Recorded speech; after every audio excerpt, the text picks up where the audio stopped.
Hello बच्चों, स्वागत है आपका अपने यूट्यूब चैनल पर। आज हम संस्कृत के मोस्ट इम्पोर्टेंट क्वेश्चन करने जा रहे हैं। जैसे कि यहाँ पर दे रखा है पहला प्रश्न, संस्कृत में कितने कारक होते हैं? तो संस्कृत में मुख्यतः 6 कारक होते हैं। और हिंदी में कितने कारक होते हैं? तो हिंदी में 8 कारक होते हैं। वर्ण के भेद होते हैं, तो वर्ण के भेद 2 होते हैं। स्वर को संस्कृत में क्या कहते हैं, या स्वर को कहते क्या है? तो स्वर को हम अच कहते हैं। व्यंजन को क्या कहते हैं? व्यंजन को हम हल कहते हैं। व्यंजन की संख्या कितनी होती है? तो व्यंजन की संख्या 33 होती है। और व्यंजन के भेद, तो व्यंजन के भेद हैं। व्यंजन के भेद कौन कौन से? स्पर्श, ऊष्म, अंतस्थ, तो ये सभी व्यंजन के भेद हैं। अंतस्थ व्यंजन में कौन से आते हैं? तो हम पढ़ते हैं अंतस्थ व्यंजन में य, र, ल, व आता है। ऊष्म व्यंजन में क्या आते हैं? तो ऊष्म व्यंजन में स, ल, ह भी आता है, स भी आता है, ये सभी आते हैं। का सही रूप है, तो का वर्ण मतलब किससे बनकर मिलकर बनता है? जैसे कि का को हम क हलंत और प्लस क्योंकि इसमें कोई मात्रा नहीं है इसलिए छोटा आ आएगा, इसलिए क और अ से मिलकर बनता है। माहेश्वर सूत्र की संख्या कितनी होती है? तो माहेश्वर सूत्र की संख्या 14 होती है। इस प्रकार हम आगे के क्वेश्चन देखेंगे कि क और स मिलने से बनता है, तो क और स मिलने से क्या बनता है? छ बनता है। श्री गणेशाय नमः में गणेशाय की विभक्ति है, तो इसमें साय आ रहा है इसलिए इसकी विभक्ति चतुर्थी होगी। शिष्या गुरुणा स गच्छति, गुरुणा में किस प्रकार की विभक्ति है? तो इसमें तृतीया विभक्ति होगी। ग्रामम अभिता वनम अस्ति में ग्रामम में विभक्ति है, तो ग्रामम में द्वितीया विभक्ति है। जीवेषु मानवा श्रेष्ठा, वाक्य में जीवेषु में विभक्ति है, तो हमको पता है जीवेषु में सप्तमी विभक्ति होगी। इस प्रकार आगे के क्वेश्चन देखते हैं। भगवती भारती भारते मातु सर्वधा में अलंकार है, तो इसमें भ वर्ण की आवृत्ति बार बार हो रही है इसलिए इसमें अनुप्रास अलंकार होगा। सा पांडेयी खंजा अस्ति वाक्य ना पादेन किस विभक्ति का है? तो इसमें देन आ रहा है इसलिए यह तृतीय विभक्ति का होगा। यथाशक्ति में कौन सा समास है? तो यथाशक्ति, इसमें यथा अवयवी इसलिए या अवयवी भाव समास होगा। कृष्ण सर्पा में कौन सा समास है? तो कृष्ण सर्पा, इसमें हम कर्मधारय समास कह सकते हैं क्योंकि इसमें विशेषता बताई जा रही है। पीताम्बर में, तो पीताम्बर में हमें पता है पीताम्बर में जिसका कोई अलग ही अर्थ निकले, मतलब इसमें बहुब्री समास आएगा। पितरों में कौन सा समास आएगा? तो इसमें माताजा पिताजा, इसमें द्वंद्व समास आएगा।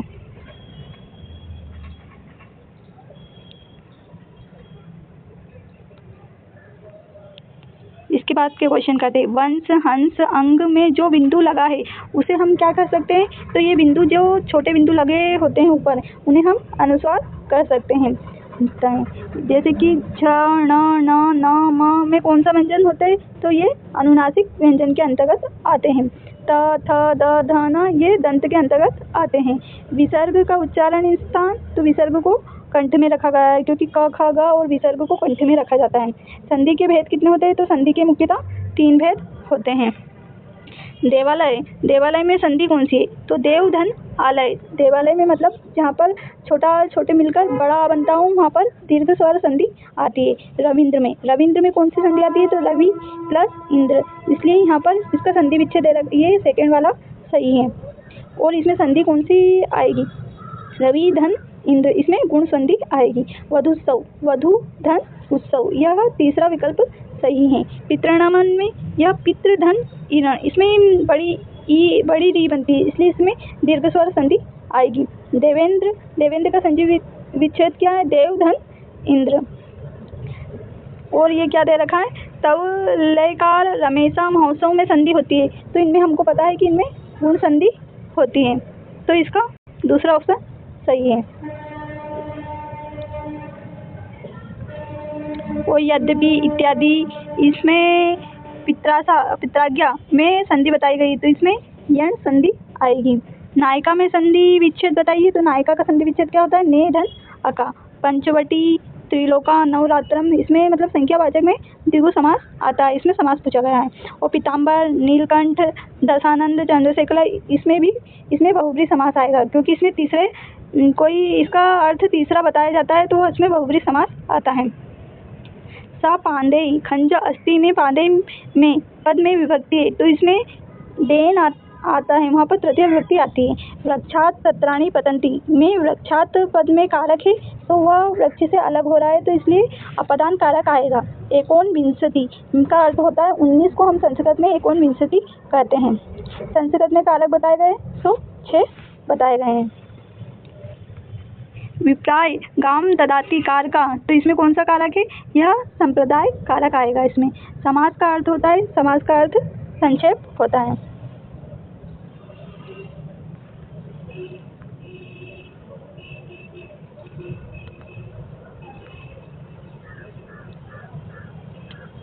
इसमें 50 का अर्थ होता है। 50 हम किसे बोलते हैं संस्कृत में? तो हम 50 को बोलते हैं। गत्वा पदे प्रकृति प्रत्यय है, तो गत्वा में गम धातु और गत्वा प्रत्यय आएगा।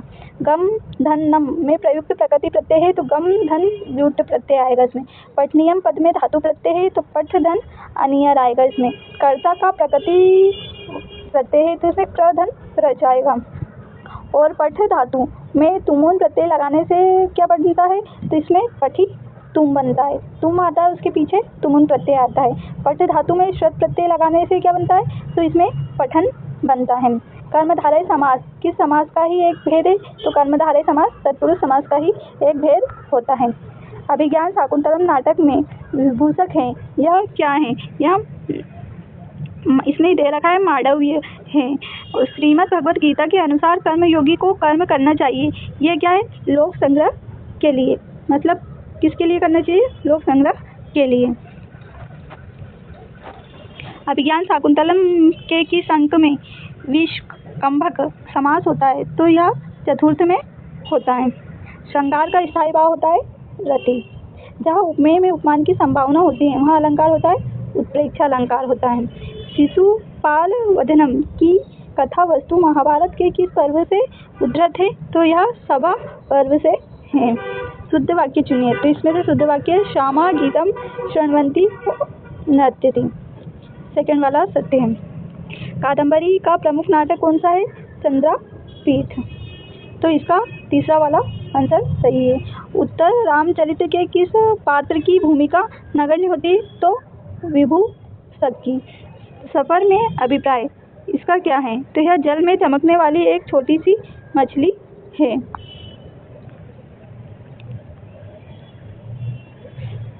षट सप्तसी का अर्थ होता है, मतलब हम 76 को इसे बोलते हैं। उत्तमा रामचरितम नाटकम तमसा सुरला है, यह क्या है? नदी विशेष सी राहत देवियों का है। धन्यवाद बच्चों, आज हम इतने ही क्वेश्चन करेंगे। अगर आपको क्वेश्चन अच्छा लगे हो तो हमारे चैनल को लाइक एवं